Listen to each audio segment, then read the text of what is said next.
This is our final panel in what's been an absolutely extraordinary conference on Darwin AUB and the Arab world. I want to thank everybody who's been coming to the panels and those of you who are here for the first time this afternoon. I've been asked to remind everybody to turn off their gadgets I'd also like to, I've also been warned not to be prolix in introducing people, so I'll just give their titles and you'll find out the rest through their titles and their talks, okay?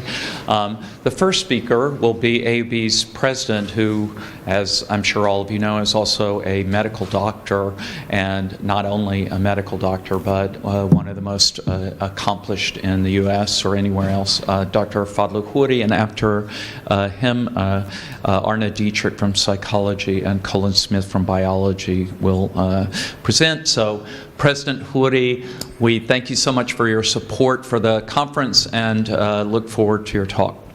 Thank you very much, Robert. It's a pleasure to be here.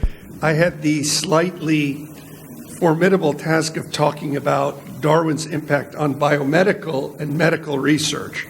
So I decided that was impossible for someone of my limited understanding, and what I'm going to do instead is try over 20 minutes and okay, it's fine, is to talk about some of how Darwin influenced my thinking in terms of medicine and research, and try to do it in 20 minutes. So I called it Charles Darwin, a personal reconsideration of his impact on life, science, and medicine. I'm not one for teaching by anecdote, but this was a little irresistible. In 1975, many of you weren't born, the first year of the war was really quite terrible. And many of us did stupid things. My stupid thing is that while we were asleep in literally my mother's walk-in closet because of the shelling, I made the mistake of listening on transistor radio to the Red Sox lose the 7th game of the World Series in 1975. And the response of my father the next day after my siblings tattled on me was that he gave me a book, and that was a book that we're going to talk about. It was Charles Darwin's book, of course. And so, in many ways, this talk is a paean to my father, who introduced me to Darwin, the bedside, the bench. And his favorite saying, at least my late father's, was to follow knowledge like a sinking star beyond the utmost bound of human thought, which, of course, was Tennyson's homage to Ulysses. Now, from my perspective, the lesson I always got, not necessarily from Luke, many of you will have heard it from Spider-Man, is for unto whomsoever much is given, of him much shall be required, and to whom men have committed much, of him they will ask the more. And I think this is really my view of AUB. We have much, and we have much to give back. Much is expected of us. And that was also true of Darwin. So Darwin had many discoveries, and I'm only going to focus on the origin of the species to give this talk, and try to give it 17 more minutes. I'm going to try to go from examples of Darwin's from the origin of species to talk about how that influenced my particular research. And Arne, I'm going to expect you to cut me off if I go over 20 minutes. So Darwin, when asked about the eye, said if it could be demonstrated that any complex organ existed which could not possibly have been formed by numerous successive slight modifications, my theory would absolutely break down. But I can find no such case.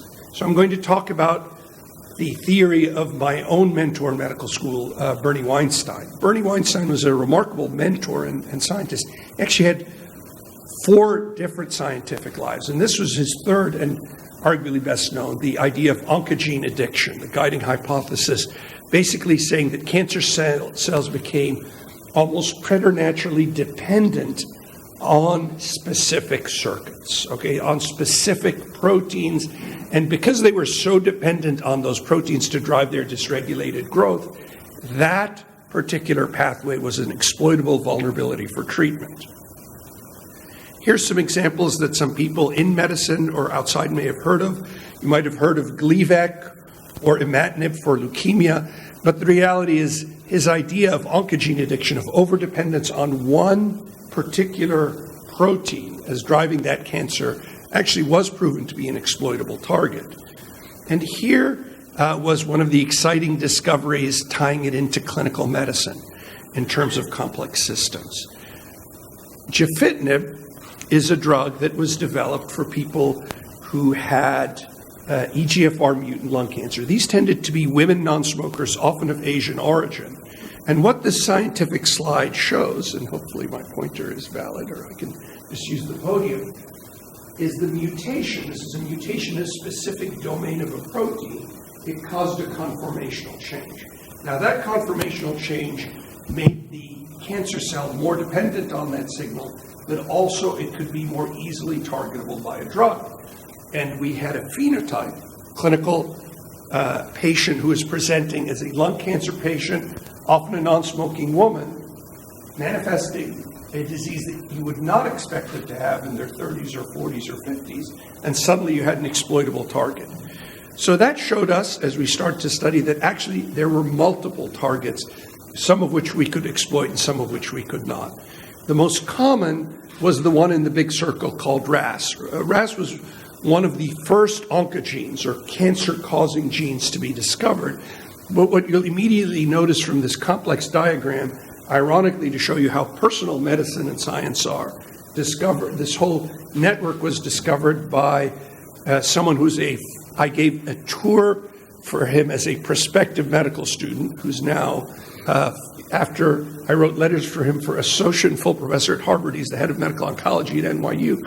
He discovered a whole bunch of potentially exploitable mutations and annotated the percentages that are changed in lung cancer.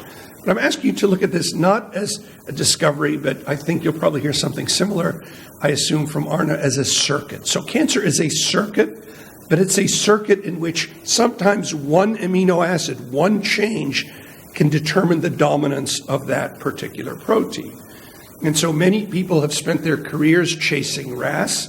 This is a protein, as I told you, it's the most common oncogene in cancer. And we have searched and as yet have no effective treatment for tumors driven by this oncogene. In fact, the NIH director created a special mini center target on this, but I think more classically, RAS has become like Moby Dick. So why do I bring up Moby Dick? Because Darwin taught, I think, the 19th century scientists, if you listen to Betty Anderson, to ask the big question.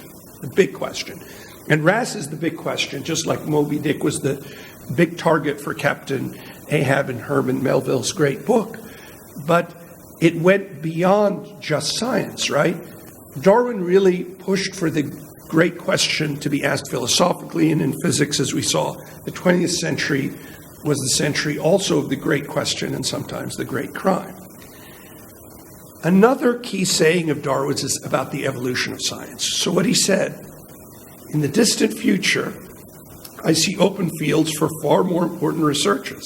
And I knew that Arne and Charles would be here. Use the example of psychology. Psychology will be based on a new foundation, that of the necessary acquirement of each mental power and capacity by gradation. Light will be thrown on the origin of man and his history. Well, that's very applicable to medicine, but it was also a beginning, at least in the late 20th and early 21st century, thank you, for our understanding of outliers. Outliers, as many of you know, how many people have read the book by Malcolm Gladwell?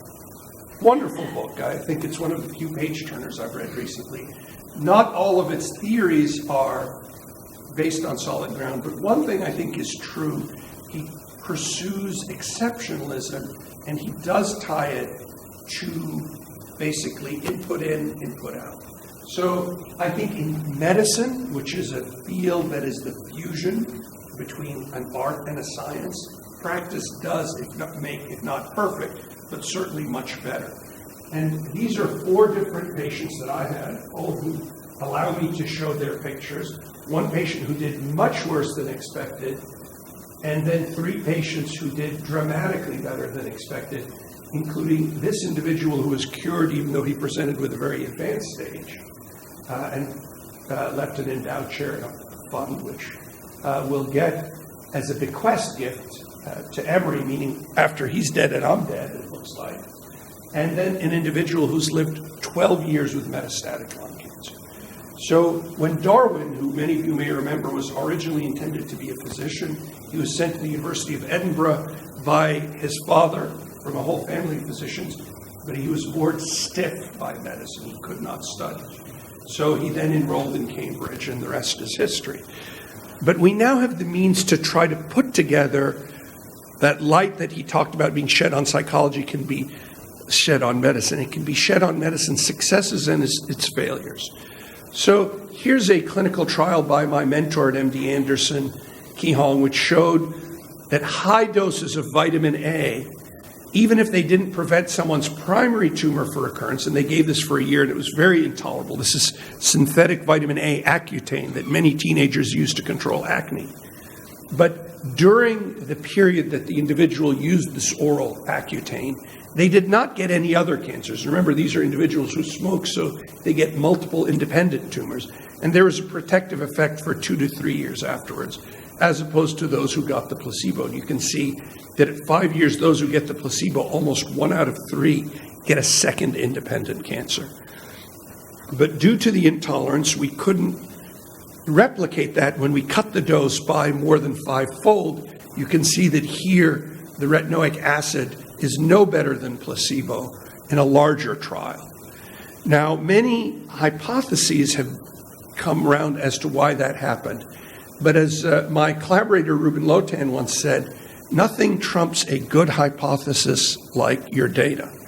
So the original data that Ruben and Ki Hong had shown was that you lose vitamin A receptors, specifically vitamin A receptor beta, and that receptor is lost because the tumor gets more primitive and less differentiated and therefore more resistant to conventional interventions. But actually, in a study that I did in collaboration with the 2 of them, we showed the opposite, that you retain this protein in about a quarter of the patients and they do worse.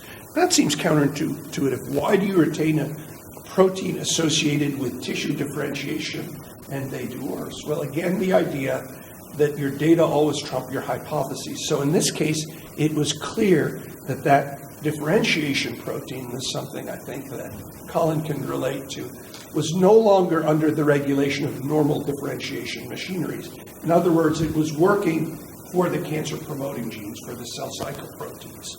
So very interesting. And now with that data, just to show you how quickly scientific data is advancing, Darwin was prescient in many things, including the light speed at which technology would alter the field. These are original studies that we did that showed clusters of genes combined together. You could differentiate those who would do extremely poorly, even if they looked like they had a relatively benign tumor, versus those that would do better. We now know, for example, how tobacco smoke drives this whole cascade, so that in a trial that we've been trying to launch in China and it's finally opening, we can pick only those people whose tumors are driven by a combination of cyclooxygenase and retinoic acid and try to prevent them from having second cancers. And finally, I think what we've discovered, thanks to Darwin and going back to the idea of circuit, is that you essentially have a whole symphony of genes and proteins that are working from tumor suppressor genes that are dysregulating to cell death proteins to master regulatory proteins. They all have to work together to come up with the sad symphony that's cancer. But here's the key point. None of them are new proteins. They are subtle alterations of genes that lead to proteins with different conformations. So Darwin was correct. These are not brand new. These are a small change leads to a new protein. Darwin was also uncompromising in his pursuit of excellence. As many of you know, he suffered from illnesses throughout his life. Some believe now that he had Chagas disease in addition to chronic conditions of vomiting, possibly. Some people think he had H. pylori, hard to tell. But he said, a man who dares to waste 1 hour of time has not discovered the value of life. So from my perspective, what that means is I always felt that it was his way of imploring us to learn from our mistakes or our limitations. Here's a trial that I ran close to 20 years ago, and we published this in Nature Medicine, showing that if we injected a particular oncolytic virus, this is again, slightly modified virus that now is able to replicate when tumor suppressor genes are absent and there are cancer cells, and lyse the tumor cells. It was very onerous. We were able to control the disease in more than 90% of cases through directly injecting the virus into the tumor. Quite painful, quite labor-intensive. We were never able to complete the trial in the U.S. because you can imagine if half the patients are getting a virus injected into them with chemotherapy and the other half are not. It's hard to inject them 5 days a week with a sham injection. So where could they do this trial and complete it? In China. And the trial was successful. But it's still impractical. But I'm happy to say that set the table for a virus that could again be slightly altered, again targeting the RAS oncogene, but this one could be given intravenously. And this one in a patient, again with head and neck cancer, is showing very good control of the disease with an intravenous injection along with chemotherapy and targeting RAS activation, the prior mentioned Moby Dick. And this more global way of looking at things is part of a large program that we've left behind at Emory, looking at everything from, again, technology and excellence, developing nanotechnologic approaches to looking at cancer metabolism all the way to oncolytic viruses. Finally, here is a little bit of a lead to my view of the faculty and the staff. So the mantra of survival, Darwin has been invoked many times for the tenure and the promotion system. And I have this quote in italics for special reasons. It is not the strongest of the species that survive, nor the most intelligent, but the one most responsive to change. This, I believe, is true. You don't want to completely change because, as Maureen Dowd once said, and I can say this in an election year in the U.S., to describe her prediction for why Bush II would defeat Gore, she said, people like changes from time to time, not from moment to moment.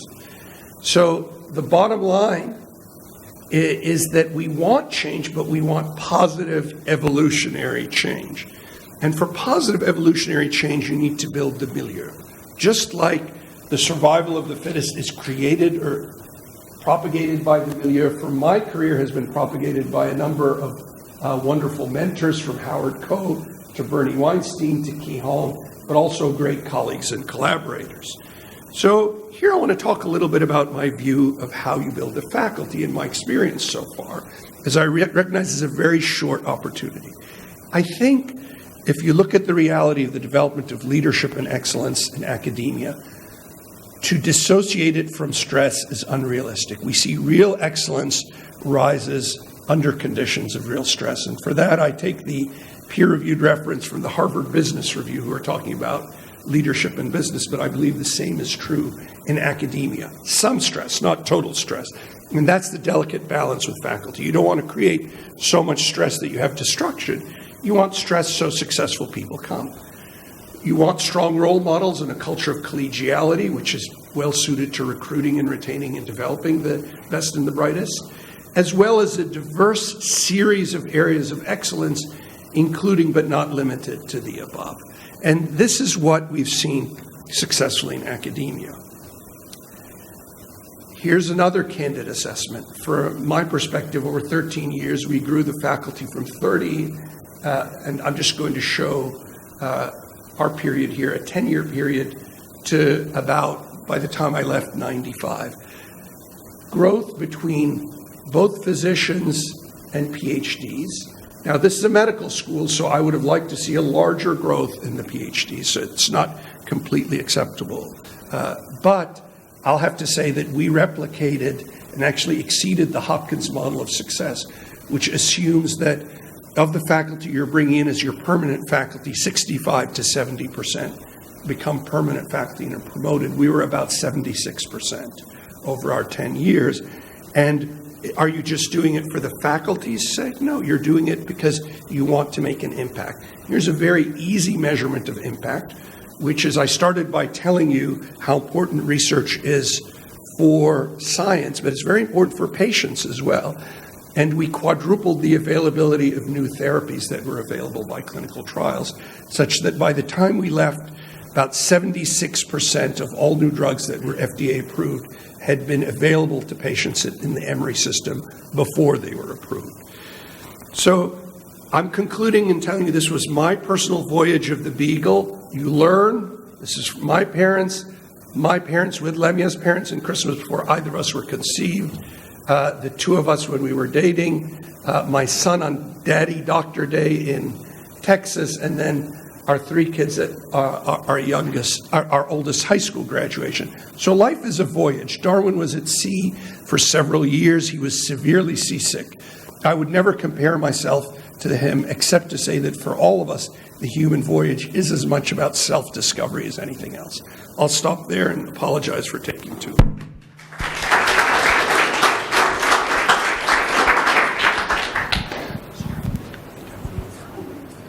Thank you. Now, Arne Dietrich from the Department of Psychology. We will, of course, take questions after everyone speaks. So if you do have questions for any of the speakers, please note them down.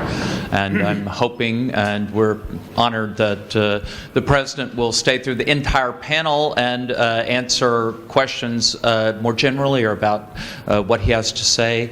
Arne Dietrich from Psychology again now, and then Colin Smith from Biology. So as soon as Arne is all set with the technology, we'll proceed.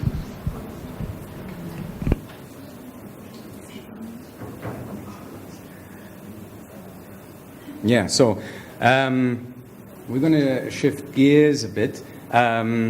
And for those of you in the room, I see a lot of my students here, so for most of you, you know that I'm a cognitive neuroscientist, and one of the things that I do is concern myself with creativity, human creativity. That means how we create, how we design. And let me see, I'm forward here. And I'll present a little bit of what I've done the last 4 or 5 years, particularly my book that I published last year, and there are a couple of papers that you could look up if you're interested in more of this kind of thing. You might reasonably ask at this point, so what does that have to do with Darwin or Darwin's theory of evolution? And I hope very soon I can make that connection clear. So, in general, the neuroscience of creativity or creative thinking has a very dubious distinction in the neuroscience and in the psychological sciences. I can think of no other mental faculty that defines our humanity the way our creative abilities do, that we understand so little as to how the brain does it. What are the brain mechanisms that generate our ability to create and to design?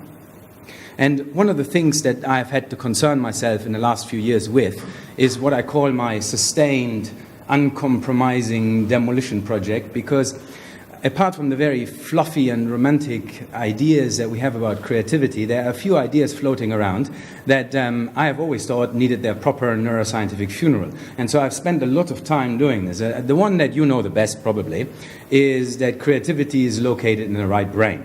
And most of my colleagues, myself included, think that that theory ought to be treated like nuclear waste and buried for a million years. And it is phrenology straight up. But there are other things like, for instance, the thin line between the creative genius and madness.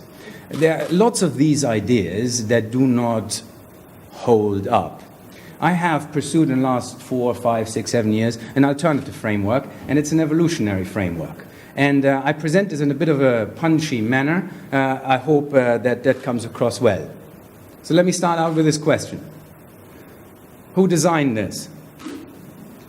It's a very clever design. It's very creative. I don't know about you, but I wouldn't have come up with that. It's a lot of very clever engineering solutions to very, very difficult environmental problems. Actually, the question of who designed this is the wrong one. It should be what designed this. And I can tell you who designed it. It's a dumb, stupid, blind algorithm that has 3 components. Has a bunch more, but these 3 main components: variation, selection, inheritance. Variation, selection, inheritance. And you give it a few million years and you get this. Whenever you look at anything complex, whenever you see complexity, it requires an explanation. And the only way people managed to explain complexity before Darwin is to, to come on from on high, to explain a big fancy thing like us with a bigger and fancier thing, in this case God. That gives you 2 problems. The main one, of course, is that you replace a big problem with a bigger problem. A mechanism explains a phenomenon, but if you have recourse to the God hypothesis, all you do is run an infinite regress where you end up having to evoke a miracle in order to explain what you needed to explain. The only way you have a mechanism, and that's what Darwin showed us, is to come from down below. That means what is referred to as the inversion of reasoning, that a smaller and less fancy thing can make more complex things like us. In order to have a mechanism of any time, you always have to explain complexity coming from down below. So let's try this on this. Who designed this? It's a clever design. It's very creative. It's some Danish guy, can't pronounce. But we often make the same mistake when it comes to human creativity, and that is try an explanation that comes from on high, that uses us as an agent and saying, I created this, I'm the creator. I created this. But we only have a chance to find a brain mechanism for our creative abilities if we do the same thing, an inversion of reasoning that comes from down below. That means the sense of agency, I'm the creator, I'm the artist, I'm the scientist, I'm the engineer, we have to come from down below. And essentially we have to do the same thing in a neuroscience about this creative process than Darwin did for the biosphere and the creative and designing process in the biosphere. And that is, we have to take the designer, you, out of the design process. Because only if we replace it by mechanisms do we have a mechanism. Okay? Many people find that idea revolting. Sort of as if we run aimless trial and error runs in order to create, of course, a creative genius like Michelangelo or the likes of Einstein are geniuses. They don't do trial and error. They don't do random. This thing is premeditated, designed on purpose with foresight. How can that be run by an evolutionary algorithm that is stupid, dumb, and blind? Let me try to blur that line for you a little bit, starting with this. Who designed this? I can tell you who designed this. This little guy is a beaver, because this is a beaver dam. It's a very clever design, and it's premeditated, with a good deal of foresight, because that little guy had to find that spot on the river and build the dam. It's called in biology niche construction, using first small branches, then bigger branches to get the dam going like this. So who designed this? That's the Hoover Dam in Las Vegas, outside Las Vegas, Nevada. Also very clever design. A lot of very creative engineering solutions. By the way, I show you mostly here, in this particular case, buildings, because they're easier to show. I can also show you works of art, although that's a bit more difficult with a beaver, because that's the connection I want to make. A lot of people in what I do, I have encountered that are very comfortable with Darwin's theory of evolution in the biosphere, including us, that we are created over time, have problems once that framework is extended to our creating and designing. That means the artifacts that produce our culture. Beaver Dam, yes. Hoover Dam, no. Created differently, inspired by creators, by designers. So, who designed this? I can tell you who designed it. A blind, stupid, dumb algorithm. Variation, selection, inheritance. Variation, selection, inheritance. A million years, a few more million years, a few more million years built this. The question as a neuroscientist that I've asked myself for the last 10 years or so that I've been working on this, how does it design other things? How does it become a designer in its own right? And I will not surprise you by short-circuiting the answer. It does it exactly with the same mechanism, an evolutionary algorithm. And it ought not really surprise you that our creative abilities are done by the same mechanism. And that is that a mechanism that runs a variation selection inheritance show on a particular material, in this case nucleic acids, base pairs on a DNA, on a gene, yeah, sooner or later creates a machine, that thing there, that runs or improves the algorithm itself. And that's essentially what is the cultural evolutionary algorithm. It's an upgraded evolutionary algorithm that has a few quirks in it that do not exist in the biological version. The one that is discovered or was discovered by Charles Darwin and then improved on by the modern synthesis. Now, as you all know, debates on extending a Darwinian framework into culture are very heated debates, and usually they generate more heat than light. Starting from Herbert Spencer's dystopian fantasies of social Darwinism to the controversies that you can hang on any of the popular ideas, the most popular probably one, the Mean by Richard Dawkins. But it is a misdirector of attention for us in neuroscience who are trying to find a mechanism for our creative abilities. It's a misdirector of attention because everybody essentially agrees within the field that the basic grammar and logic of an evolutionary algorithm applies to our creative abilities. Okay? A variation, selection, inheritance. A variation, selection, inheritance. Okay? There is a consensus that culture is an evolutionary system. The main thing, of course, is what kind of evolutionary system there is. And we pass on cultural units, however you define them, in anthropology or in neuroscience, whether you use the concept of a meme or you do not. Cultural units, over time, lead to gradual accumulative changes in our culture. That's an evolutionary system. The question is what kind it is. And there are two options, really. Actually, there are more, but the main two ones that are usually contrasted is a variational system that's based on variation. It's a Darwinian system. You produce variation, and then you have a selection process, the result of which, with higher fitness values, is inherited. You also have a Lamarckian system. That's a transformational system that's not based on variation at all. In fact, there's no selection process in it because there's no variation process in it. Okay? The second issue is the one of blindness. The one I've said about a blind, dumb, stupid algorithm, because it has no foresight, there's no teleology to it, and there is no information as to any sort of end product in biological evolution. But you can contrast this with a Lamarckian evolutionary algorithm. And the Lamarckian evolutionary algorithm is one that is coupling. I call this here cognitive coupling. I come back to this. Let me actually go to the second part. The first part is this is an evolutionary algorithm. This is a Darwinian algorithm, where you see over time the distribution of the variance change relative to the population. This is a Lamarckian mechanism of change. This is an instructional or an informational change, where the instruction guarantees the adaptation, which means there's no variation, there's no selection, and there's no blindness. The Lamarckian system is a very different system, but it is also a kind of evolutionary algorithm. Okay? Let me explain it again by using blindness as an example. Okay? Darwinian blindness, famously, is that variation, that's what it means, that variation is undirected with respect to selection. It's not random. We know that variation is not random. It is blind. The difference is that this is what we call an ex post facto algorithm. There are three elements, and each one concludes before the next one starts. You first have variation, you finish the variation. Then comes the selection process. And the variation process is completely uninformed by the kind of criteria that determine selection.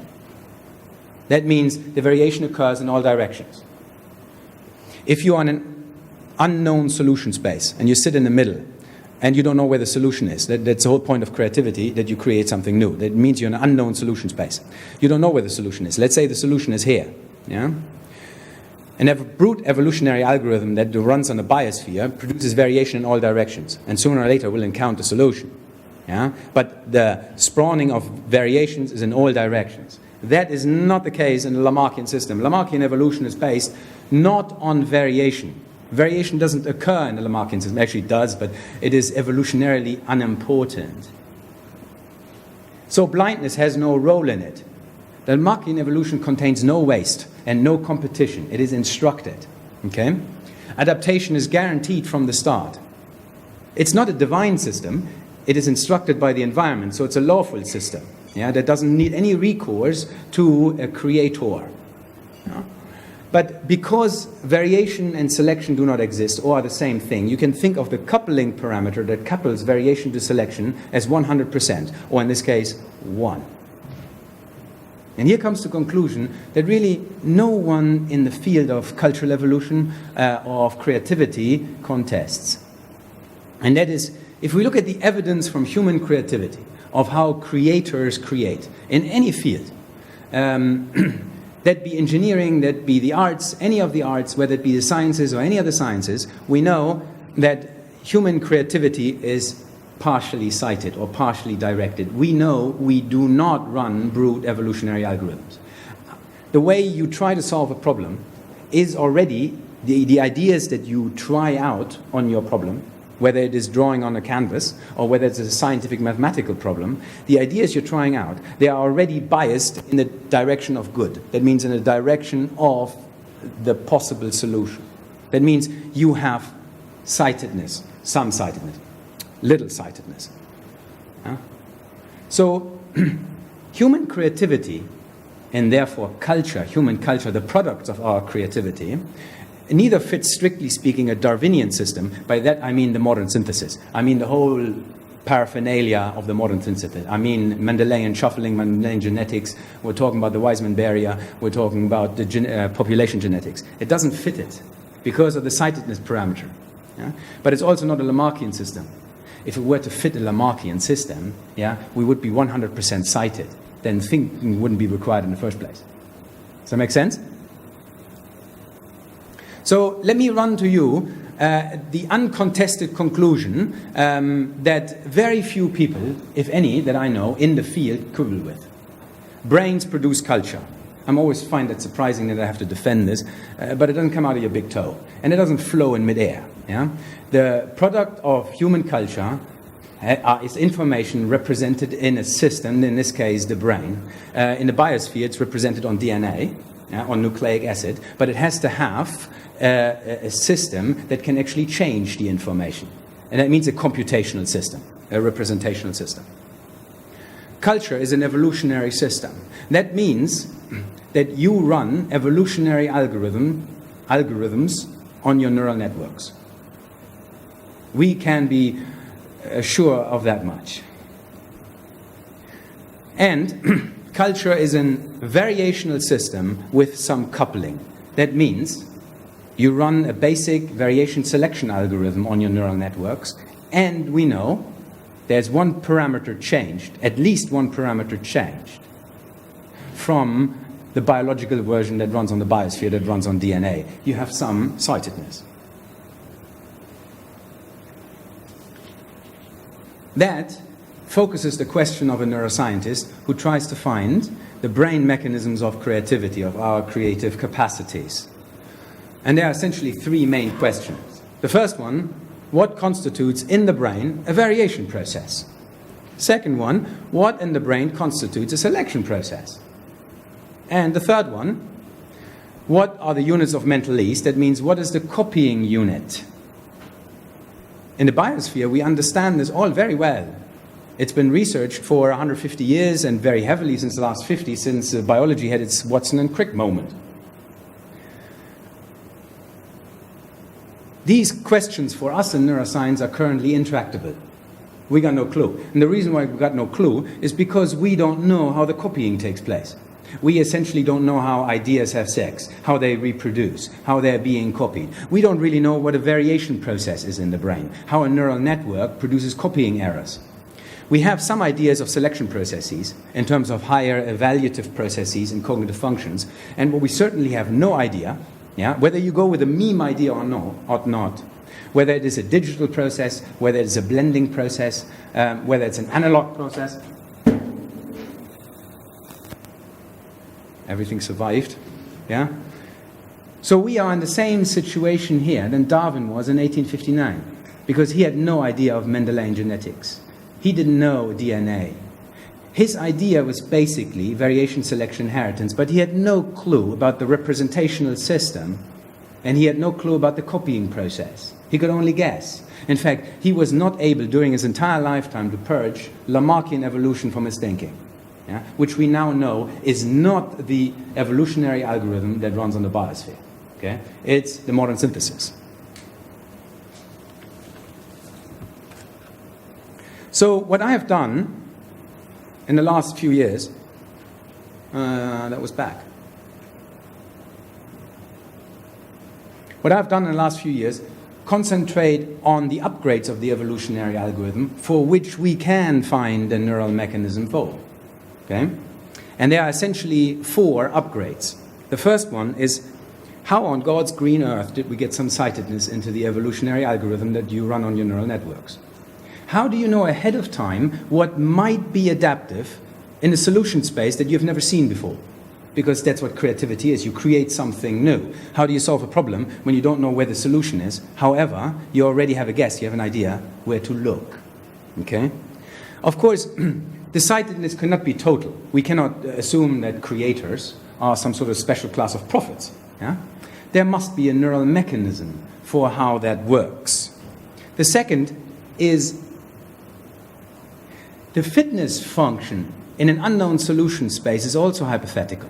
We have no idea what selection criteria would exist, what would be adaptive. We have to model the fitness function too, because it's hypothetical. That's the whole point of being creative. You're in a solution space no one has ever been in.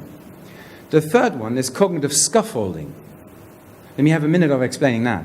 In biology, the algorithm, the modern synthesis that runs the biosphere, has an instant payoff requirement. Each and every iteration of the variation, selection, inheritance process has to be a viable form.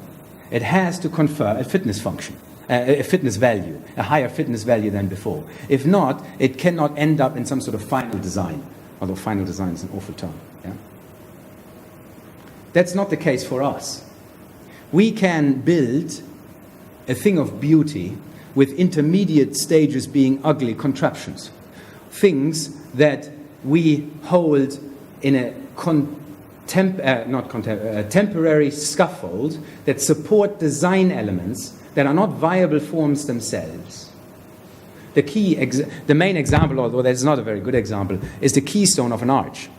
The keystone of an arch, you have to put it in place, yeah, and hold it there until you come up from that side and can hold it, and hold it from that up and so hold it. Biology cannot create an arch because it requires that you hold for a second an element of the design that is not a viable form itself.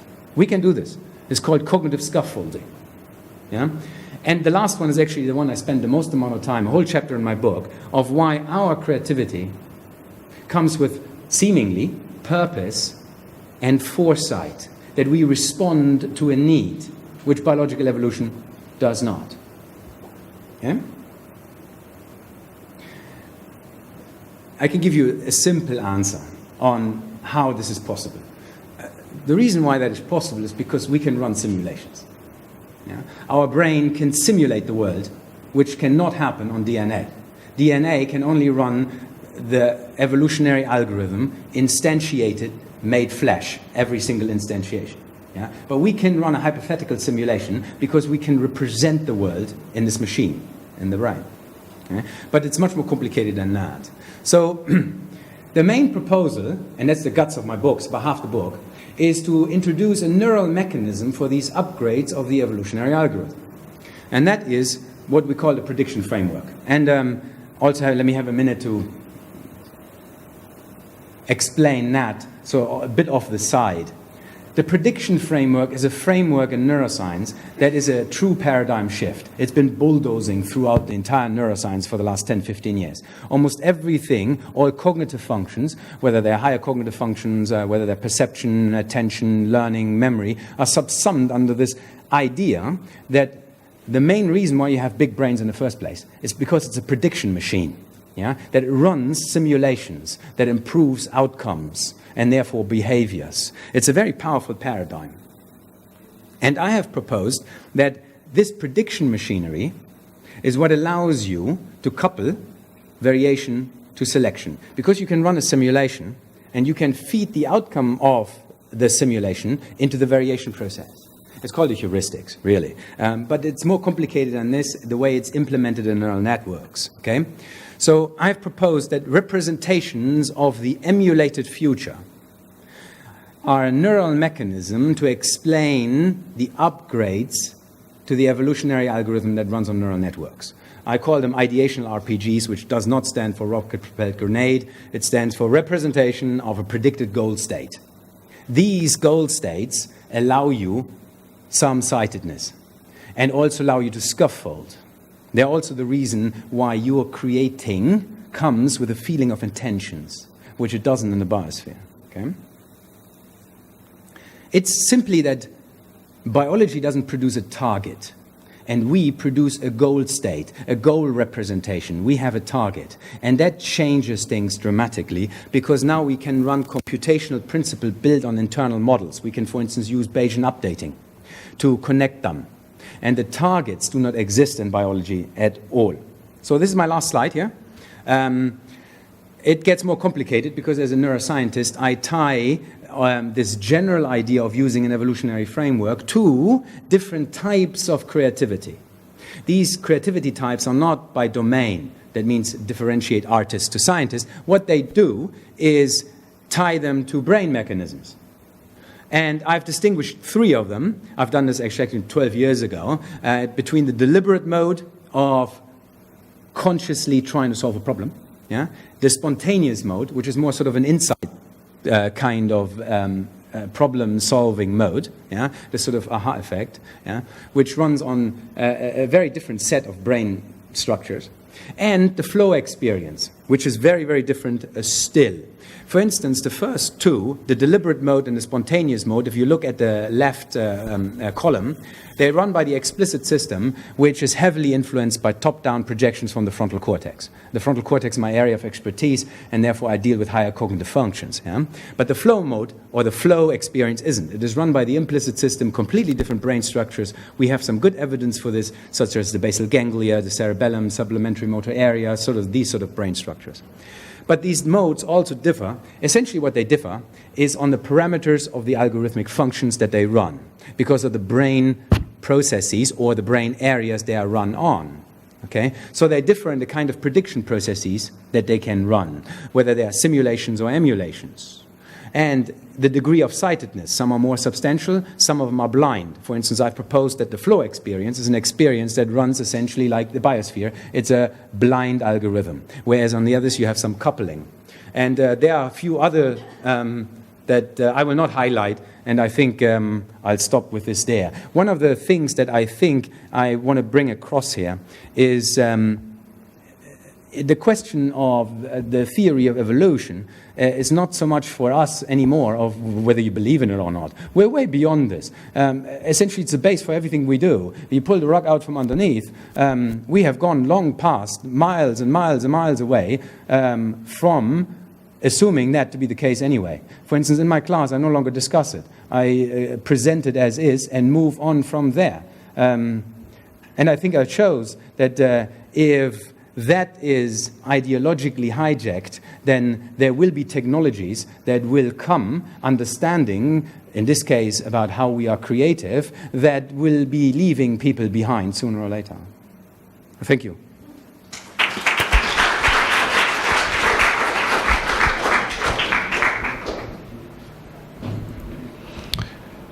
Thank you very, very much. And now, Colin Smith, professor of biology. I apologize, I think in the program he may have been listed as an associate professor, which he used to be, but he's now Professor Colin Smith along with Professor Charles Harb.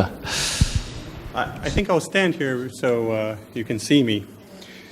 So I'm going to use a different approach because I thought not to present my research studies, which do involve evolution. My research, and I think about half the department explicitly addresses evolutionary theories in their research. This sometimes isn't appreciated. I think about half of us do.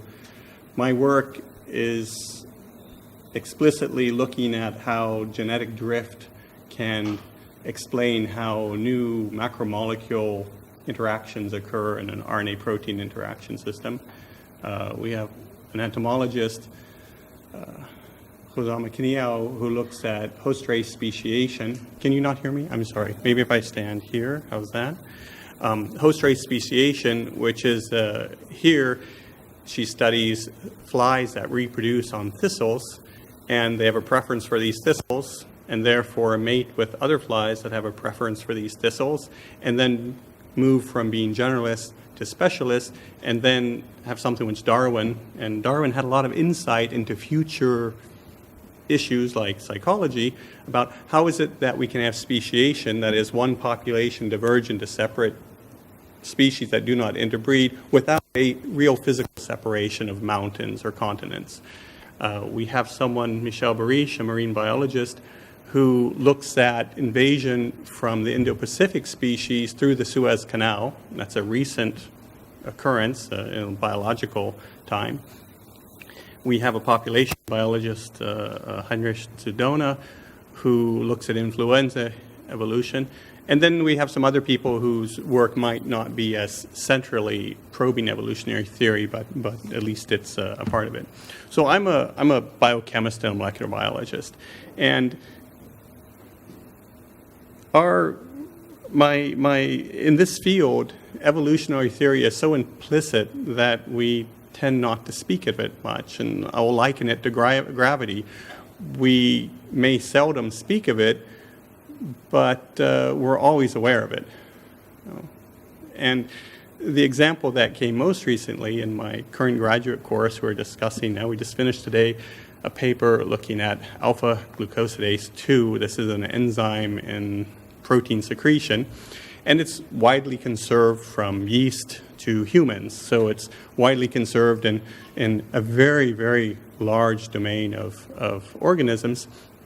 And the paper said at one point, this is widely conserved, and we tried this expression with scientific names, but so baker's yeast, the roundworm, the house mouse, and humans.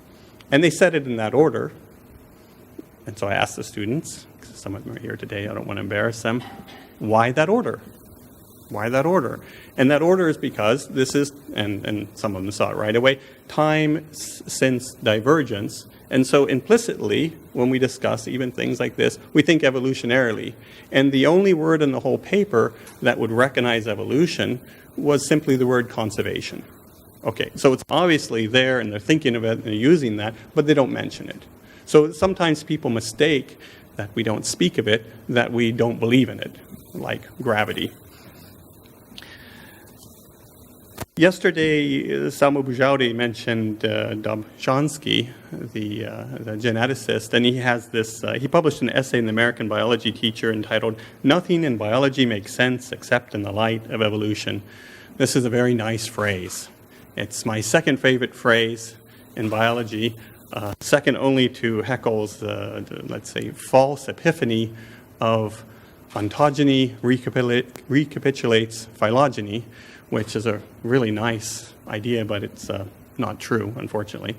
And Dobzhansky's statement is not really true. He put it in the title of the article, American Biology Teacher, as a bit of a challenge, as a bit of a exaggerated statement. And we know it's not true because if one makes an absolute statement in biology, it's not true. I'm just contradicting myself, but that's the way it is. There's always an exception, even to what I just said, probably, but then that would be a contradiction. So in this article, he counters he talks about evolution, and he talks about the people fighting evolution and promoting creationism as for theological grounds, and from the grounds of maybe ignorance. And he does so using scientific arguments, but also using theological arguments because he was a believer.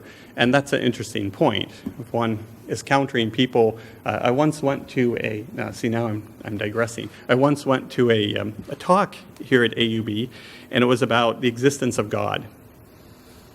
And I don't remember if it was Bashar Haider who was speaking. I think so, as a philosopher. And then they had a sheikh. And so the first person spoke in English, and the second person spoke in Arabic. And so it was a kind of an orthogonal discussion. And so if one wants to counter arguments, one has to go into that domain. I thought that was interesting. And his conclusion is that science doesn't conflict with Scripture. Science conflicts with authority. Okay, and he has some interesting theological arguments there about the nature of God as a deceiver is blasphemous in his mind. What surprises me about creationists is that if one looks at the history of conflict between the advance of scientific knowledge, advance of our understanding of physical reality, and religious authority, the progression is very clear, right? Galileo would not be under house arrest today, and the Catholic Church does not have with Copernican theory and does not have any problem with evolution. So, thinking that our task here at the university is to fight, I thought I'd tell you some of the stories, and some of that fighting of ignorance may be undermining authority, which is fine. So it was my first semester at AUB. I had to teach undergraduate genetics, and I, at one point, and it's in the textbook at this point, asked my students, what are the theories that they know that explain the origin of life on Earth? Because this is one of the two big questions in biology. What is the origin of life on Earth? The other one, perhaps, for Arne, is what is the biological basis of consciousness? These are really big problems. They're very difficult problems. We don't have satisfactory explanations, to my mind. And I was greeted by silence. I was a little bit confused. And so I started prompting them. So I know this is really more of a biochemical concept, but maybe panspermia, RNA world, primordial soup. And the response, which was by a very good student, was, well, sir, we don't care about that. What do you mean you don't care about that? We don't care about that because that's not relevant to how things work. We care about how things work now because we want to go to medical school or we want to have careers, and we want to know how things work, and we want to know what's going to be on the MCAT and on your exam or something. Okay, that was the handle, the exam. And this really took me aback, I think, because whenever my encounter with biology, I was trained as a chemist, so my encounter with biology is, before college, pretty much, oh, here's some textbook, or wow, there's a woolly mammoth, and Carboniferous, that's really neat, mass extinctions, and little boys and dinosaurs and stuff. And I kind of assumed that was the attraction everyone had to biology, and so they would naturally be very, very interested in natural history and the history of life on Earth. But it turns out maybe I was wrong, and that's why I'm the professor and they're the physician. Excuse me, sir. So this must have been a couple years later. I was having a discussion with the late Provost Heath, and I expressed a little bit of frustration with student attitudes towards learning. And he said, but you have the best students at AUB. I said, yes, sir, but he said, you wish they'd act like it. Yes, because we're here as academics, and we're interested in learning, and so this concept that someone is here purely for vocational training is anathema. So I've had this experience of a lack of interest sometimes with my graduate students. Not my current graduate students. One case was we were discussing a paper on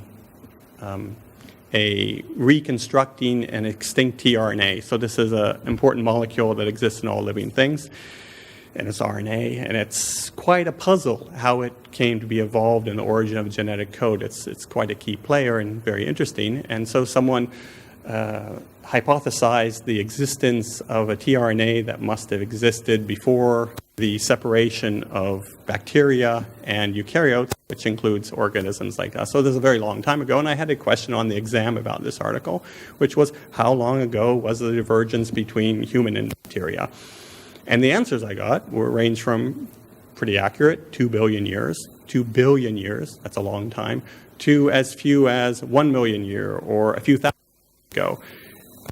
Quite surprised to note that the time frame was so far off. This is a question where I was expecting people to say maybe something foolishly as recent as 500 million years ago. Explosion or something, and I realized, whoa, there's something lacking here, and this then recalled what the undergraduates said when I asked them, why don't you know anything about this? They said, it wasn't covered in high school, sir. And I thought, well, if it wasn't covered in high school, you're surprised to see it in university?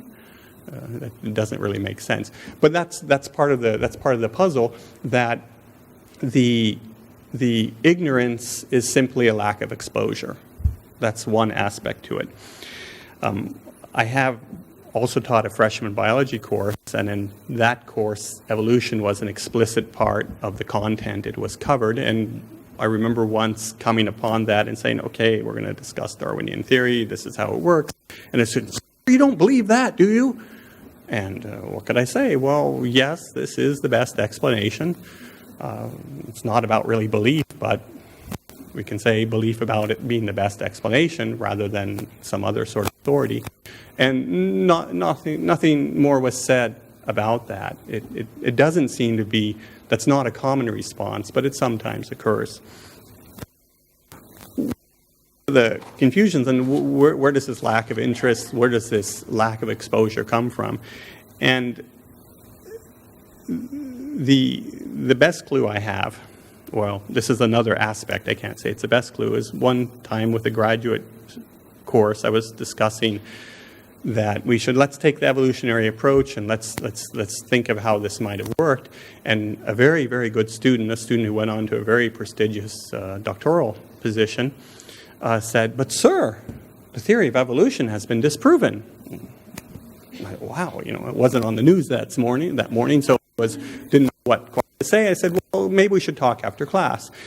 And so after class, I said, well, why are you thinking this? What leads you to say this? And she says, oh, here, this is a book. And she showed me this little book by Harun Yaye, the pseudonym of a Turkish fundamentalist, anti-creationist, anti-Darwinist, anti-Marxist, anti-materialist. And his argument is that Darwinism leads to communism and atheism and fascism and violence and bad things. He's considered a bit of a kook, apparently, by almost everyone. But he's published prolifically. He's produced this Atlas of Creation. I have a copy. It's this big, high production values, beautiful, beautiful illustrations of fossils. And so I said, well, let me see this. Wow, that's something I haven't seen before. I started reading it, and my goodness, just starting to read one page, it was like a cornucopia of logical fallacies. Ad hominem, non sequitur, post hoc ergo propter hoc, the straw man, which was his favorite other than ad nauseum. And it was so packed full of logical fallacies, it was an astonishment that anybody who was remotely educated could read this and not just throw it down and say, this person is lying to me, this person is being false. And I think that there's something there about how people aren't used to questioning authority. Oh, I read it in the book. So partly it's lack of exposure, partly it's a credulity, partly there's some religious authority, partly it's perhaps a conspiracy by some people, a vested interest. And this is Dobzhansky's argument also, that science threatens vested interests, science threatens authority, liberal arts threaten authority, and they involve questioning, and so there's a pushback against it. And let me give you one more anecdote, which is very recent. Very recently, a graduate student, talking to her, it turns out that she doesn't believe that the Americans landed on the moon. And I had no idea what to say. Didn't believe man went to the moon. I was a little boy. Remember, I saw it on TV. It must be true. I'm the credulous one. And I was shocked because for me to imagine the amount of people who would have to be in a conspiracy to fake something like this was just amazing. It seems like it'd be more expensive to fake it than it would be to do it. And does she not believe in rockets? She has a mobile phone. That means she believes in satellites, I think. What about the Russians? Did they go to the moon? And so my colleagues laughed at me because apparently this is a relatively common conspiracy. I mean, this is the part of the world I didn't realize they extended beyond politics. And then that brings me back to Domzhansky. His article starts with a excoriation of the then Grand rejecting as late as questioning as late as 1966 Copernican theory that the Earth orbits the sun. He was questioning it, and that's what Domzhansky starts with and illustrates. And I think that illustrates the one other aspect. There is an issue of authority and credulity, and then exploitation of skepticism of something that's alien, maybe Western in this case, a lack of exposure, a lack of coverage.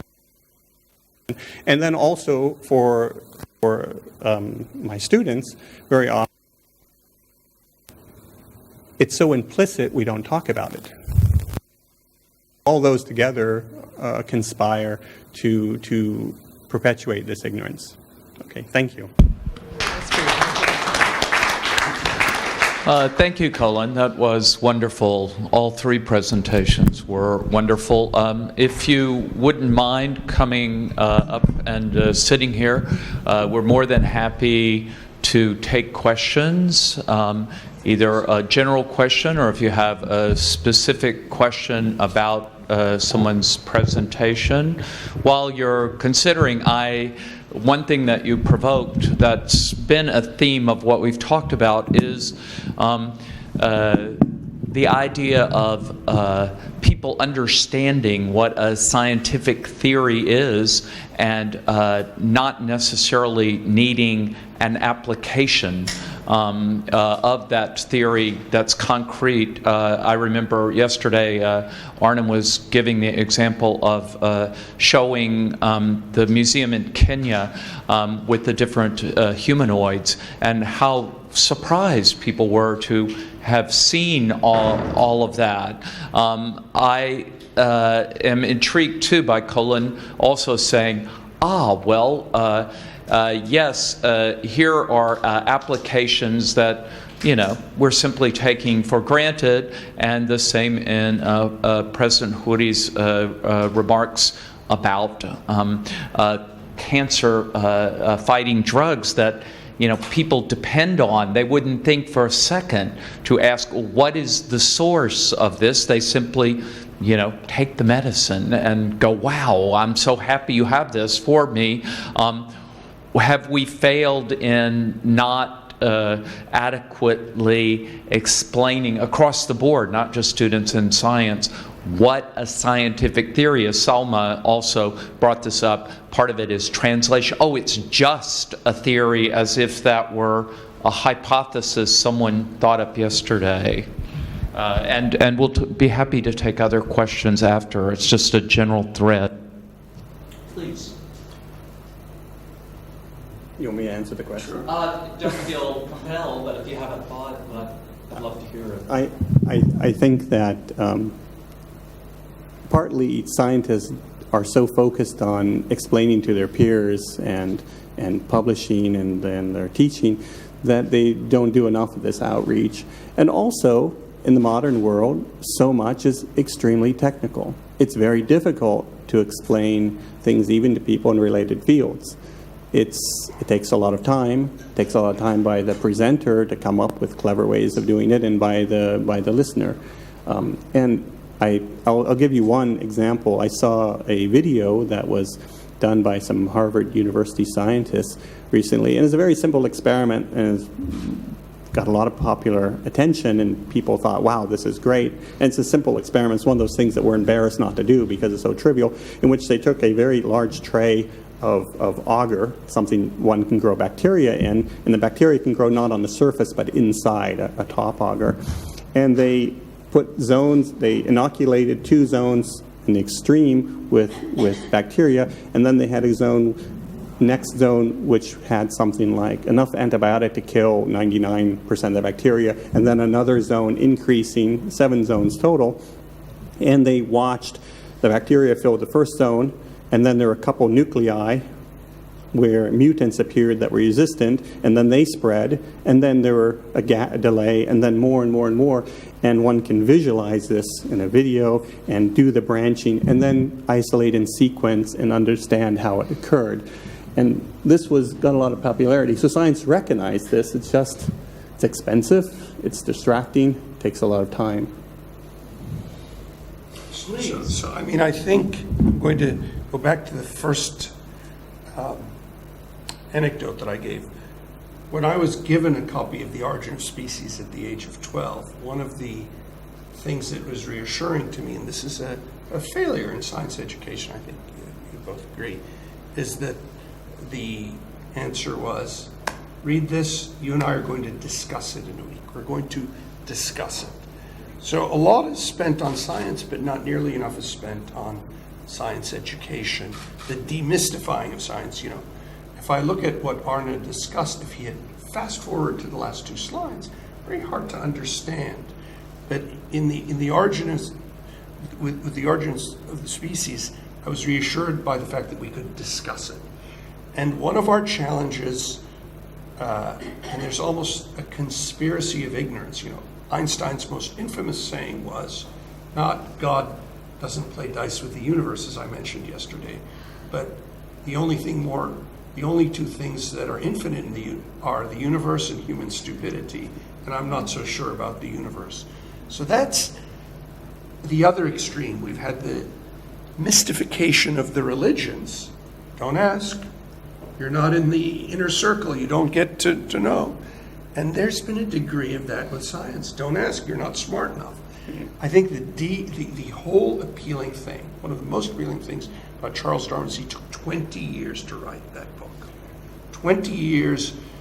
And if you read the book carefully, which I have a couple of times, he's very careful about speculating about the origin of the human species, right? Yes. He speculates about other species. And he says and suggests that perhaps some of the origins of human species are implicit in the data that he got, you know, from a 3.5-year voyage looking at fossils and gathering them from all over the world.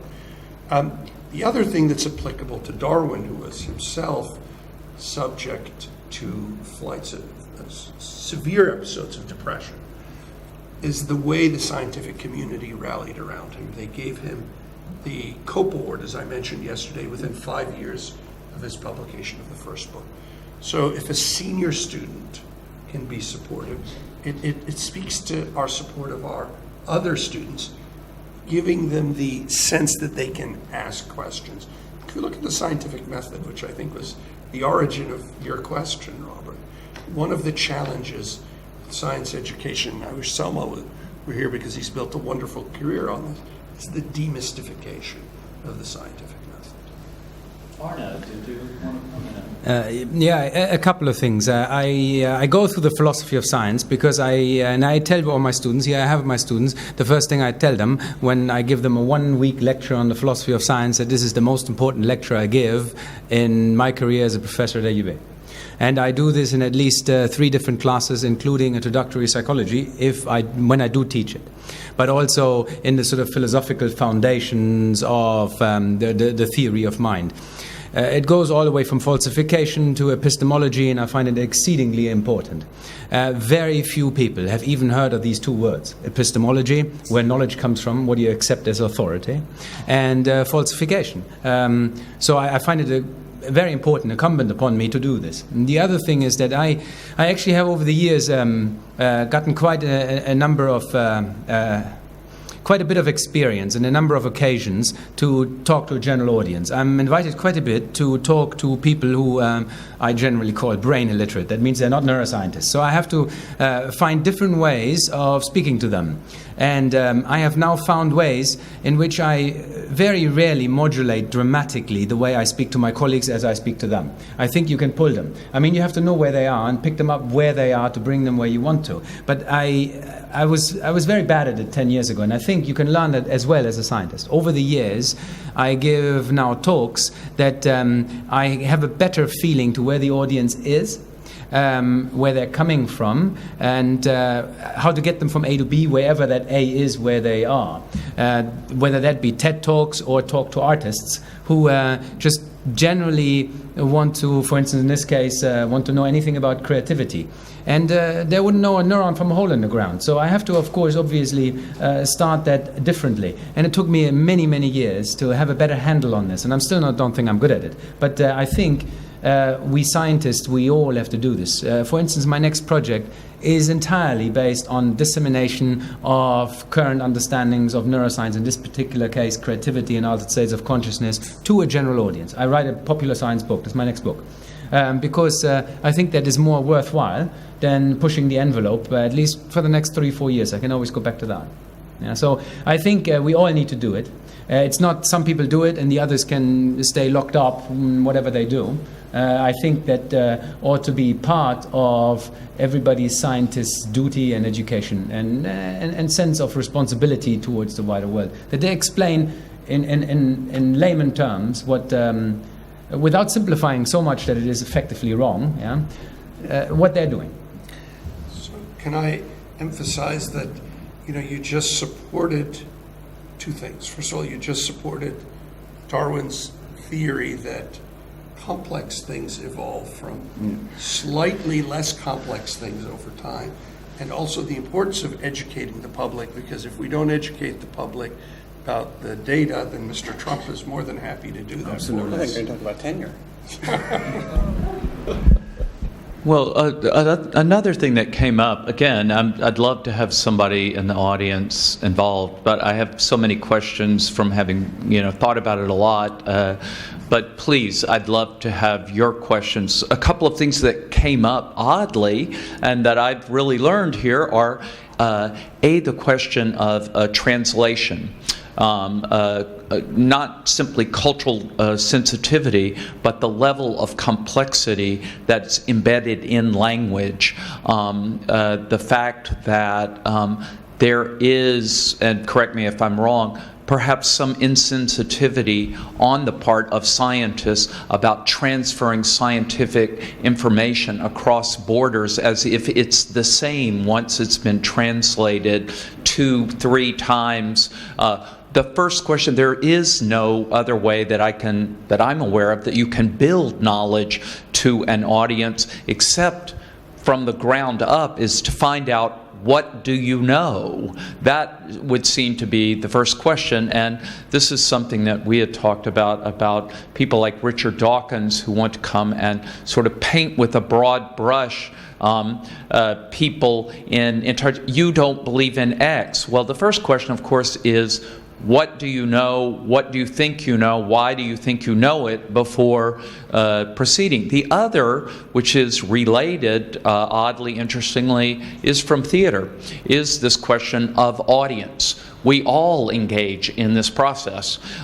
We do not speak the same way if we're speaking to one audience or to another audience or whatever. And one thing that's quite clear, and I think we can all agree on it, and this was something that came up in theater, is that when people get up and begin to preach or give a sermon, or they are providing infallible information, I think everybody takes a step back. Oh, really? You know, the first question is, where did it come from? What is your source? So that I know you're busy. I know you're extraordinarily busy, but I think that we're doing students a disservice, obviously, not to say process really matters. The way we get here matters. If I taught literature by starting with the postmodern novel, right? You know, I'd be doing my students a serious disservice, right? Of course, I like the idea of a general education kind of course where we would address a lot of these issues across the board, and then there wouldn't be these questions. Have you been exposed to this? Everyone has been exposed to it. So do you have thoughts about this question? I mean, you've kind of addressed them in terms of audience. I'm interested in this cultural question and a translation question, because it's come up with Salman a lot, with Marcia a lot, is the extent to which one has to kind of understand that people come with kind of cultural predispositions, religious beliefs, whatever. What is your feeling, or what are your feelings? And again, I'd love to have the audience join the conversation. There is an audio. Thank you. You know, those were all very interesting presentations, and given what you said, especially you, Colin, you know, the sort of about a dearth or a kind of, you used the word ignorance at the end, that, you know, people are coming with just, you know, really no understanding of evolutionary theory into biology classes, psychology, maybe medical oncology. And there have been a couple recent pieces by a Palestinian Jordanian scientist named Rana Dajani saying, you know, the Arab world really needs to get with science education, that we're, you know, it's abysmal, the lack of sort of understanding of science, and that this is something we need to really push forward.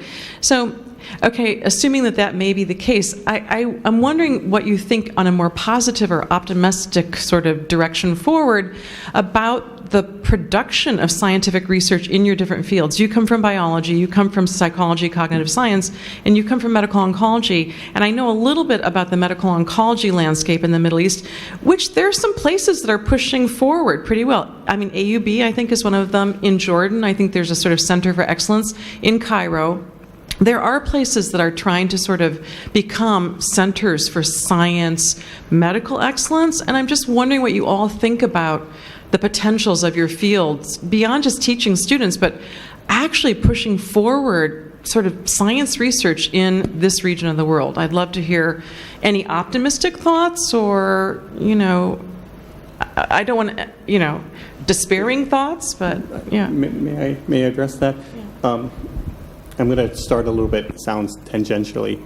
One thing I forgot to mention, so it fits here, is that last week I read an article in The Atlantic about some of the issues in U.S. universities about microaggressions and identity and all this. It didn't look at Yale so much. I know you've had your own special cases, yeah. I think it was mostly at Oberlin, which has had kind of extreme cases where people saying, you can't call this sushi because it's not really made by a Japanese person or something. And one of the professors had a very interesting point. He had a class where people were talking about these things. He said, well, is identity a source of knowledge? And that's a nice humanist approach to the situation. I think that also applies here. Is belief a source of knowledge? Is certainty a source of knowledge? Is ignorance a source of knowledge? No. And so, yes, this is addressed, and this then relates also to the style of education in the region, which is these are facts you need to know. And in science, that doesn't work very well, because you need to understand not the understanding of the biological system, but the evidence for it and the basis by which that evidence was obtained. And that part of the education is extremely empowering. Because if you know a fact, but you don't know why it's there, or where it came from, or why, and this is a question I have with my undergraduates, I want you to be thinking not just that this is how something works, and not just how we know that it works this way, but why did we even have interest in this in the first place? Why do we conceive of these questions? How do we choose the questions we address? And that is very liberating, that is very empowering, and that is what we need to transform the education system. But it's not there yet, it's still actually. Yes. Well, yes and no, because I mean, if you look at, in general, in America, science education, at the high school, at the public, middle school and high school level, not just by the standard metrics compared to other countries, but is lacking. I mean, we see this. In particular. Biology in particular, when people get to college.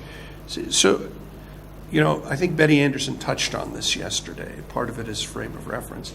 For years, at least until the end of the last century, education, not the last, sorry, end of the 19th century, education was very content-driven, right? So you study these Greek and Latin philosophers and historians and these classical pieces of work and these German and English scientists, and you need to have all of this content in order to know how to think. And then you had, as you heard, the beginning of liberal education, where people were trying to learn how to think.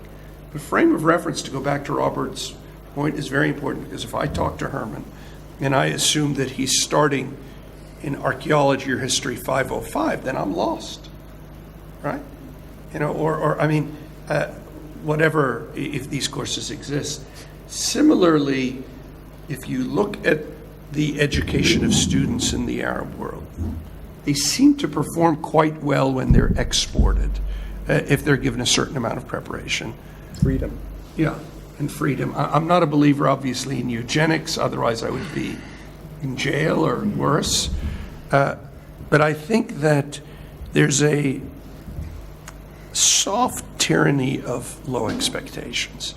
If you say folks in this part of the world are not capable of cutting-edge science or great creative literature, then it becomes a self-fulfilling prophecy, because consciously or not, you control the levers of resources and encouragement. The problem is not so much a lack of preparation, but I have to agree with Colin, it's a lack of freedom of thought. Okay? That's the greatest advantage Lebanon has, I would say, in the Arab world. This is the country where, on some level at least, thinking in many parts of the educational system is so free to border on chaotic. It's impinged on by the unfortunate dinosaur-like presence of the Zaim system, in which people try to imprint a certain perspective on their young. Having said that, you're seeing, I hate to say it, something frighteningly similar to the Zaim system, at least manifesting itself in Europe, Britain, the United States, France, in a different way. And you worry that that will start to influence scientific discourse. I'm optimistic about the quality of the people we're producing. I'm not as pessimistic about the resources we're putting in their hands. I am concerned, you ask me the thing that I'm most concerned about in this part of the world, because of Darwinian pressure, is the equating of knowledge and education with a commodity, the proliferation of low-quality import education. You know, Yale sends its tier 15 professors, starts a satellite in Dubai, or the even more grim or equally grim for-profit educational sector. I think those will do more damage than poor quality public aid or governmental education. Any of you comment about like research productivity going forward? I mean, are there points of rays of light? Research productivity for AUB, and obviously you wouldn't expect a different answer from me, is increasing. Now, AUB's, if you look at the the identification of AUB's influence, it peaked in the mid to late 60s, but there were less universities, okay? The amount of work coming out is higher than ever, and the influence as measured by, classical parameters, which don't do full justice to all the knowledge we produce, but at least citation index and publication higher tier journals is increasing.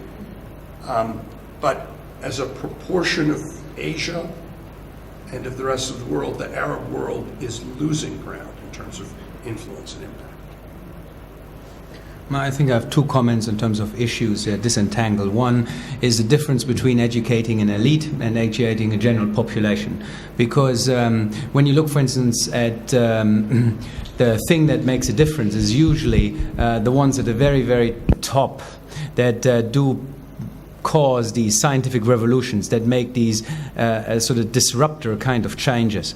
And I've always hoped and thought that AUB, I don't know whether people agree with me, that's my own view of this university, that we are producing that. And along with it, of course, a general education. But for this country and this region, to me, I've always thought that producing a top-notch education, even if it's just for a few, will make a huge difference for the general population. That's one. The second thing is resources. And, of course, a country like Lebanon and the entire region cannot compete with what you have in Silicon Valley. And we have to concentrate our resources, I think, to the kinds of endeavors that cost no money. And there are a whole bunch of them. The Indians do it very well. They're very good theoretical physicists, because the only thing you need for a theoretical physicist is a tree that is shaded, and you sit under it and you think. The ones who didn't move to Silicon Valley. Yeah, and the ones who didn't move to Silicon Valley because of the salaries. But I think we can do the same, and there's no reason why we cannot be top-notch and be top-notch here, not then produce first our students that are then exported, yeah, but they stay here in areas that do not cost significant resources. We will not have a particle accelerator underground here they have in CERN or in Texas. Running molecular biology studies, running very costly neuroscientific studies with functional MRIs, these cost money, and they are very different. For instance, I'm much more of a theoretician than I'm an experimentalist. Over the years, I've come more and more to this, also because of the resource issue I've here. But I'm the only one, as far as I know, I'm the only one of my kind in this country. When I came, that was the case, and it's still the case. I mean, there are others that teach cognitive neuroscience in other places. There are neuroscientists here. There are psychologists here, but there's the other neuroscientists. They are almost all medical, yeah. And I don't deal with diseases. I don't care about diseases. I deal with a healthy brain as a scientist, yeah.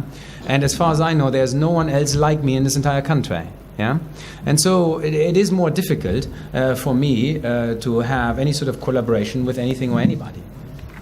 So there's something, I hate to say it, Darwinian about this. And we're not educating the economic elite, but we should be educating some of the intellectual elite in a way, and taking people, especially who don't have the resources, to have a transformative effect on their societies and their cultures. And I speak from experience. My first grant, I got $90,000. That's good, except that the chair of medicine taxed me a quarter of that, so I then had $67,500. I had to pay a technician for a couple of years. That one grant, when I had so little, I got 4 first author and 6 senior authored papers out of.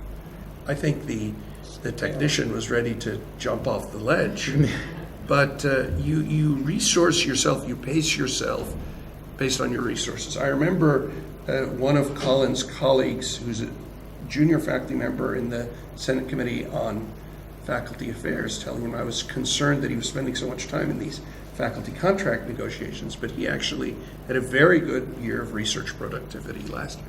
So I think the Darwinian theory, it's not just the survival of the fittest, but the survival of the most determined. I mean, you see that in the Arab world, because sadly, the conditions exist for some people to excel, but many people to really struggle. It's not set up to be equal playing field. Yes, you had a question.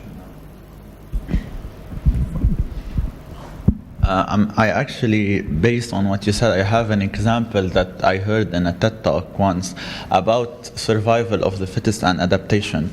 So this example goes back to the 1950s to a doctor named Alice Stewart.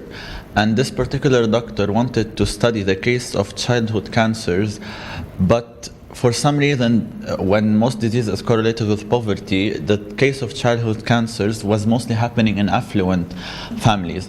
But nobody believed in her research, so she just obtained 1,000 pounds from a Lady Tatar Memorial Prize or something. So what she did, in order to collect her data, she made a huge questionnaire that contained every possible question that she had on her mind, from like sanitation, was it indoors, outdoor, had the children eaten boiled sweet, had they drank milk, had they drank whatever. And she actually succeeded in obtaining her result, and it turns out by a rate of 2 to 1 that the children who died of cancer had been x-rayed while they were in the wombs of their mother while she's still pregnant. So I think even this, in academia, those who are able to adapt, as Darwin suggested, are able to develop. On some level, you're correct. I mean, it's not always the most research. It's a theory of resilience as much as anything else, and it's true for many fields. Can I address that? So the main thing that I think of when I talk to scientists, I've been going around talking to all the natural scientists in FAS, and what would help your research productivity the most? And the answer is increase funding. Not huge amounts of money, but reliable, sustained, guaranteed, modest funding would transform things. And actually, the sort of numbers people talk about are far less than, over a lifetime, would be far less than startup money for us in the U.S. And that's quite interesting. So there is hope there. And then this thing about the childhood cancer is, once we had someone from the NIH come, and we were saying, please, NIH, make it easy for us to get money from you. It's not fair. Look, we're doing such good work. In the U.S., we can get all this money. Here we can't.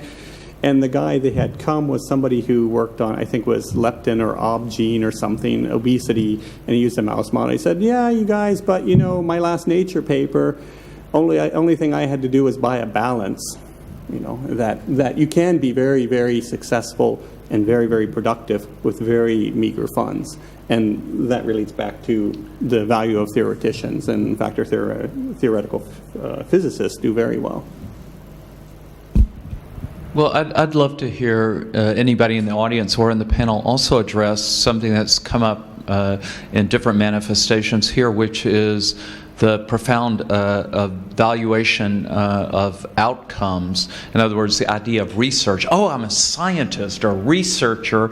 If you tell that to someone here, in my experience, the answer may be, shuhaida, doctor, anything that is applied. And, here we're sitting here with one of the, best known and most accomplished doctors in the country here, that people say, this is the achievement. If you tell someone that you're doing research, that you're engaged in, theoretical anything, and this is something I talked about yesterday in the case of Copenhagen and the Michael Frayn's wonderful play, in which Heisenberg and Bohr and everyone involved in quantum physics in the 1920s had no idea where it was going. No idea whatsoever.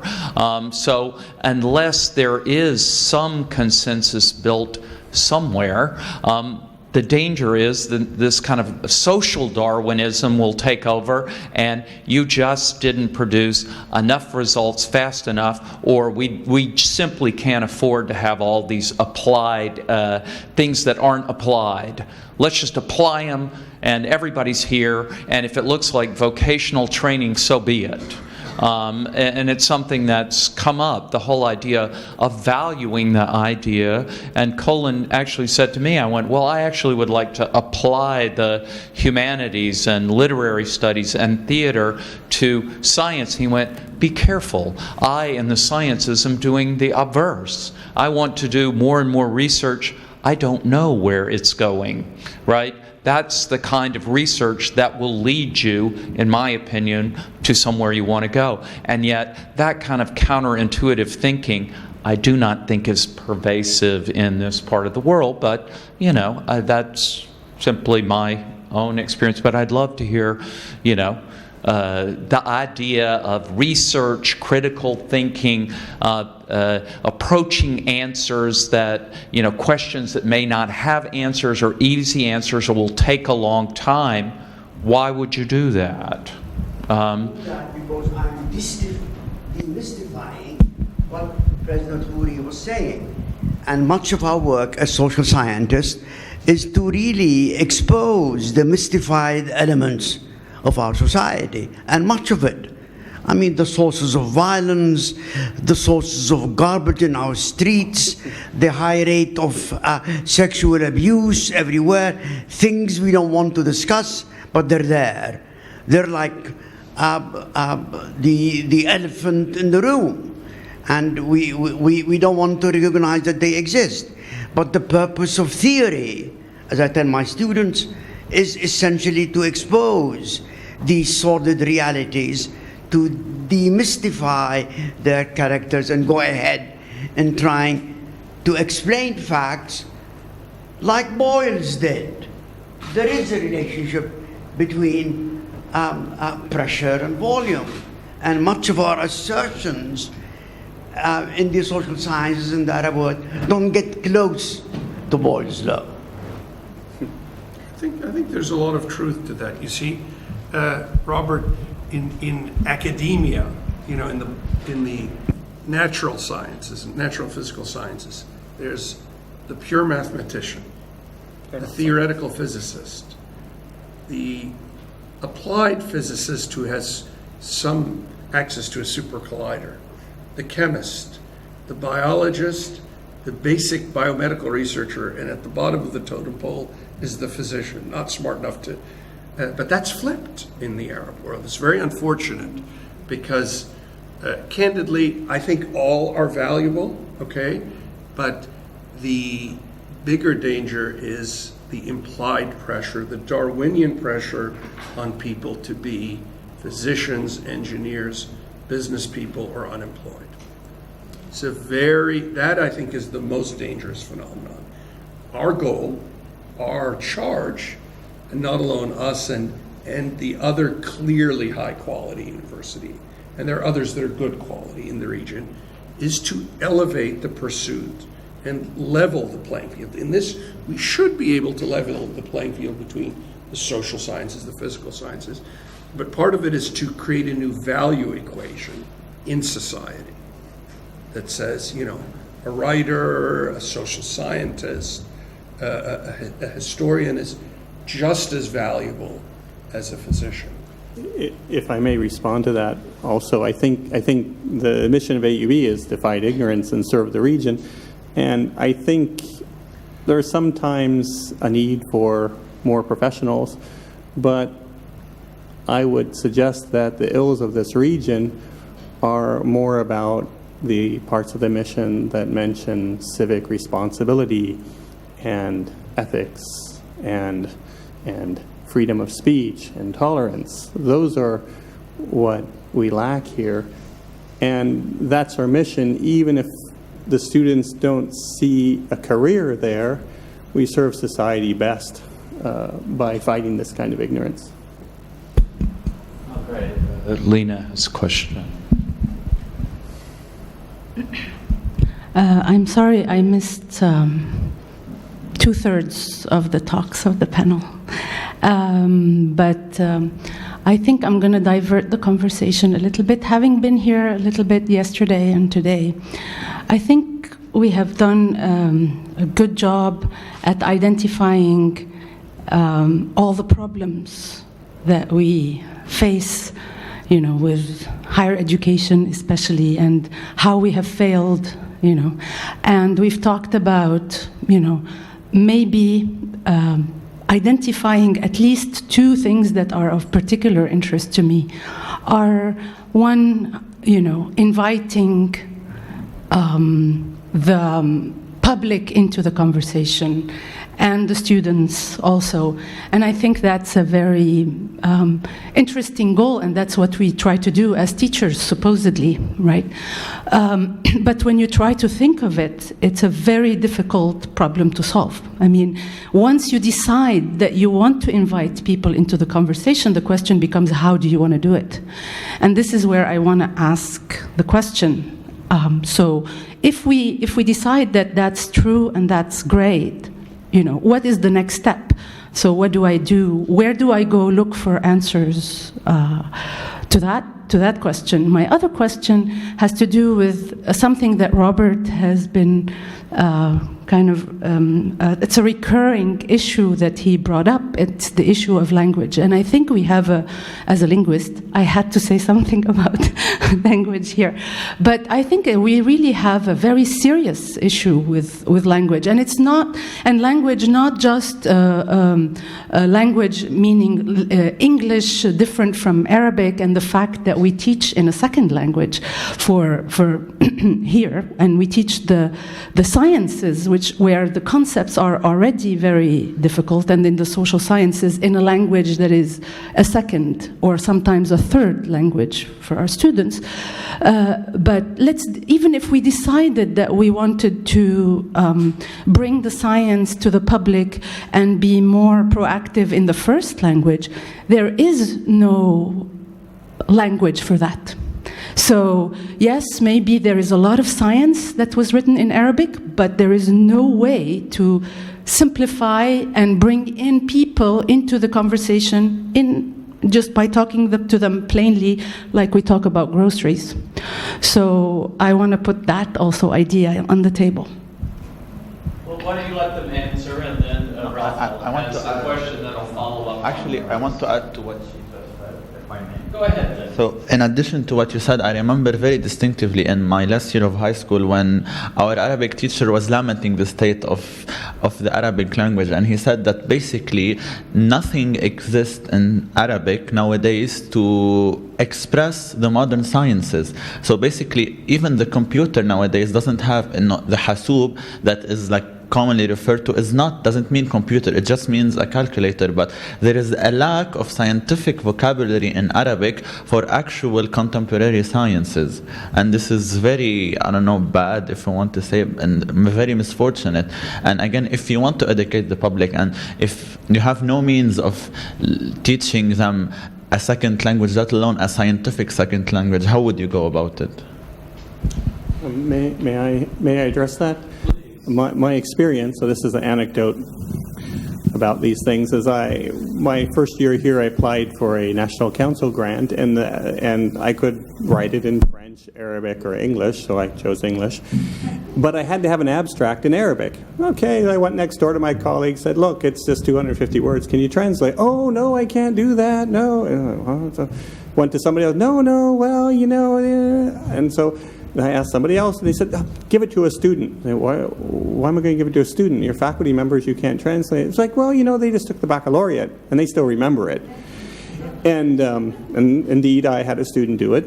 She did a good job.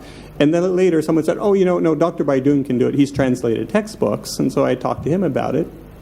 He had worked in Jordan, and he had translated a lot of stuff into Arabic. And he said when they were doing this, they had to just very often invent terms. And so that is an issue. And of course, there's the issue that the Arabic for technical and proper Arabic and what people speak at home, the vernacular, and there's that issue, which I don't know if it's fair to compare it to me between Latin and French or something, but that seems a big barrier. And I think one of the solutions, or one thing we can do, maybe it's TEDx Arabic or something. If we do have Arabic content, we can release it to the public. You know, we can do things that are to the community. Not easy for me, though. Yeah, it seems massively important. It's underplayed. Obviously, I think this is something we've really discovered, and I was hoping Marwa El-Shakri would actually address it, who's done this amazing work on precisely this issue. In answer to your question of application, one thing that Sahar and I have discovered in doing theater here is actually very much based on Arne's bottom-up theory, is people seem to be shocked that the creative part looks to them a lot like drudgery, but you're putting on a play. This is Shakespeare. This is whatever, and we're building a building here that we're going to live in and that people are going to live in. What's it going to look like? No one has ever built this building before. We're doing the very first production of Lear in Amieh, but we're going to look at the Fusha, a translation of the Fusha. We're going to look at Lear in the original English, and then an updated English version, and then the Amieh, which is adapted, right? And we're going to look at all these other Lears, and we're going to try to find one ourselves, right? And do it. What will it be? We don't know yet, right? None of us has ever done this. We've done some other things, and we have complementary skills and everything, and it may fall flat on its face, or it may succeed in a way that pleases us and a lot of other people, but it is algorithmically constructed. That is the creativity. And if you have seen the buildings get built, or you have, helped to create drugs that have helped people, this is the creative part. The whole idea that it's supposed to be fun, right? Or that where you're going. I think that, that's actually... when you said I brought it up a lot, it's like I'm repeating myself, I know. But it is precisely that. Are we at the fun part yet? Or, because in the arts and literature, you always get that. Like, isn't this the creative, the fun part, or whatever? It gives me enormous pleasure. And part of it is because I know, or I have every expectation that it will surprise me in ways that are very exciting, and I think it'll surprise audiences, but I can't tell you what it's going to be, and there are a lot of self-correcting mechanisms in there. So I really want to bring scientists in, because, as I said, this comes out of my discussions with Arne, who really set me right, I think, about creativity. No, seriously, is, that you have to that you look at quantity and you will find the greatest amount of qualitative work among artists. And I began to look at Bach, and I began to look at Mozart, and I went, wow, it's true. It's, yes, we remember this and we remember that or whatever, but if you look at the artists we read, that we care about, that are produced, that in fact is the case. So I'd very much like, to find ways to bring people in the sciences, in medicine, even though I know they're terribly busy, into the conversation in humanities. And I think, as Lena's saying, one of the things I think we really can offer is, language is really sticky. Things start to mean things you don't want them to mean or don't expect them to mean. And one of the first things you have to do is go, what are we talking about? Right? So Samir has one final comment, and I know we've gone on till 4. One personal, experience. When I was growing up in the 60s, there were no respectable Arabic journals for me to publish in. I was deformed. My audience was supposed to be the social science editorial boards of Harvard, Princeton, Columbia, Chicago, what have you. It's only when I was validated, only when my work was accepted by these journals, I became recognized. And it's only in the late 90s and the turn of the century that you have 1 or 2 Arabic journals where there are editorial boards who review work before being published.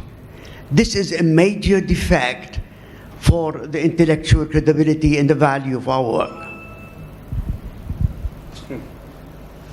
So, Yours, you had it easier.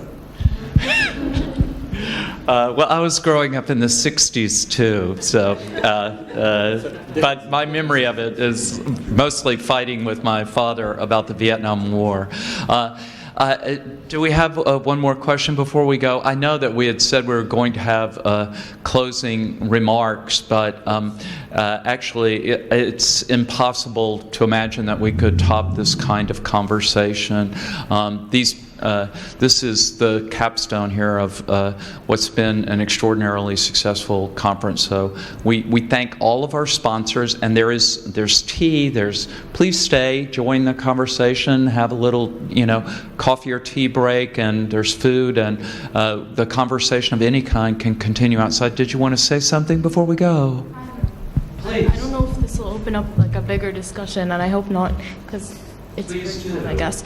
But what I wanted to say is, how can we open up education in Lebanon and in AUB specifically, but it has to be opened up to all of Lebanon eventually, and to the Middle East, and to less privileged populations here. A more general education that isn't just the general education requirements that we have now, because I'm sure they're better than when my mom was here 30 years ago or something. But at the same time, when you have very broad categories like humanities and natural sciences, you give students the freedom to choose what they want to study, but then they can become so specialized and so specific, the courses that they can take, that they don't have a general education. It no longer is a general education, it's just an education in a field that you're choosing. Too good a question to answer in. It's your question. Yeah. So here's my one-sentence answer. I don't know, but we're going to find out. That's a wonderful note on which to end the conference. Thank you all for coming, but as I said, let's continue outside. Please come share a tea with us. We thank you all for coming very much. It's been a wonderful.